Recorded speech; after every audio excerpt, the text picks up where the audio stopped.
Hi hello അസ്സലാമു അലൈക്കും.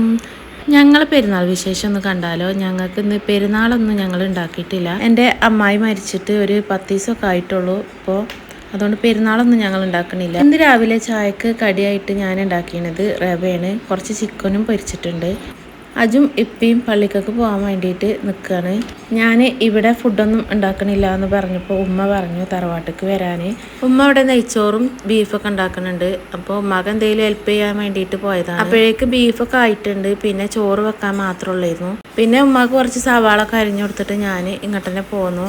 ഐശുട്ടിനെ ഒന്ന് കുളിപ്പിച്ചൊക്കെ ഒരുക്കി കൊടുത്തു. ഇത് പുതിയ ഡ്രസ്സൊന്നുമല്ല, ഡ്രസ്സൊന്നും ഞങ്ങൾ എടുത്തിട്ടില്ല, ഇത് പഴയൊരു ഡ്രസ്സാണ്. അങ്ങനെ ഒരു 12:30 ആയപ്പോൾ ഞങ്ങൾ പോയാണ്ട് തറവാട്ട് പോയിട്ട് എല്ലാവരും കൂടിയിട്ട് ഫുഡൊക്കെ കഴിച്ചു. അങ്ങനെ ഞങ്ങൾ പെരുന്നാൾ ഇതോട് കൂടി കഴിഞ്ഞു. ഞാൻ വീട്ടിലേക്കൊന്നും പോകണില്ല ഇന്ന്. നാളെ രാവിലെ ഒന്ന് വീട്ടിലേക്ക് പോകണം കരുതുന്നുണ്ട്. പിന്നെ പള്ളിക്കന്ന് ബീഫ് കൊണ്ടുവരുമല്ലോ, നമ്മളെ ഒതുവറച്ചി അതൊക്കെ കൊണ്ടുവന്നിട്ടുണ്ടായിരുന്നു. ഞങ്ങളിവിടെ ഓരിയിലും കൂടിയിരുന്നു, അതിൻ്റെതും ഉണ്ട്. അങ്ങനെ എല്ലും ഇറച്ചി ഞാൻ വേറെ വേറെ ആക്കി വെച്ചു. ഇത് പിറ്റേന്ന് രാവിലെയാണ് കേട്ടോ. രാവിലെ ഒരു 6:30 ആയപ്പോൾ ഞങ്ങൾ വീട്ടിലേക്ക് പോവാണ്. ഞങ്ങൾ എല്ലാവരും കൂടി സ്കൂട്ടിയിൽ പോകുമ്പോൾ രാവിലെ ഒരു 6:30 ആകുമ്പോഴാണ് പോവല്. ആ സമയമാകുമ്പോൾ അധികം വണ്ടികളൊന്നും ഉണ്ടാവില്ല.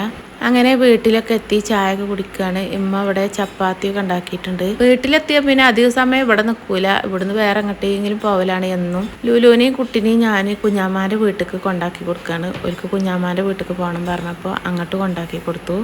ഞാൻ നാത്തൂനെയും കൂട്ടിയിട്ട് നാത്തൂൻ്റെ കുട്ടികൾക്ക് സ്കൂൾക്കുള്ള സാധനം വാങ്ങാൻ വേണ്ടിയിട്ട് അങ്ങാടിക്കും പോന്നു. അജു ഉപ്പാൻ്റെ പീടിയിൽ നിൽക്കുകയാണ് കേട്ടോ. അജുവിന് പിന്നെ ഉപ്പാൻ്റെ പീടിയേക്ക് എത്തിയാൽ മതി, അവിടെ നിന്നോളും. ഭയങ്കര ഇഷ്ടമാണ് ഉപ്പാൻ്റെ പീടിയിൽ ഇങ്ങനെ കച്ചവടം ചെയ്യാൻ. അങ്ങനെ അജു അവിടെ നിന്നു. അത് കഴിഞ്ഞ് ഞങ്ങൾ വീട്ടിലെത്തിയപ്പോഴേക്ക് ഉമ്മ അവിടെ ബീഫ് ബിരിയാണി ഒക്കെ ഉണ്ടാക്കി വെച്ചിരുന്നു. അതൊക്കെ കഴിച്ച് കഴിഞ്ഞിട്ട് പിന്നെ ഞങ്ങൾ നേരെ കുഞ്ഞാമ്മാൻ്റെ വീട്ടിലേക്ക് തന്നെ പിന്നെയും പോന്നു. എല്ലാവരും കൂടിയിട്ടാണ് പിന്നെ പോകുന്നത്. കുഞ്ഞാമ്മാൻ്റെ മോള് 6-ാം മാസം ഗർഭിണിയാണ്. അവളെയും കാണാമെന്ന് കരുതിയിട്ടാണ് അവിടേക്ക് പോയത്. അവിടെ എത്തി ആദ്യം കുഞ്ഞാമ്മ വെള്ളമൊക്കെ തന്നു. പിന്നെ ഇവിടെ ഞങ്ങൾ ചായ ഒക്കെ കുടിക്കാണ്. എല്ലാവരും കൂടിയിട്ട് ചായ കുടിക്കുമ്പോൾ നല്ല രസമായിരുന്നു. അത് കഴിഞ്ഞപ്പോഴേക്ക് കുഞ്ഞാമ്മാൻ്റെ മോള് മാങ്ങ മുളകും ഉപ്പൊക്കെ തിരുമ്പിയൊക്കെ കൊണ്ടുവന്ന് തന്നു.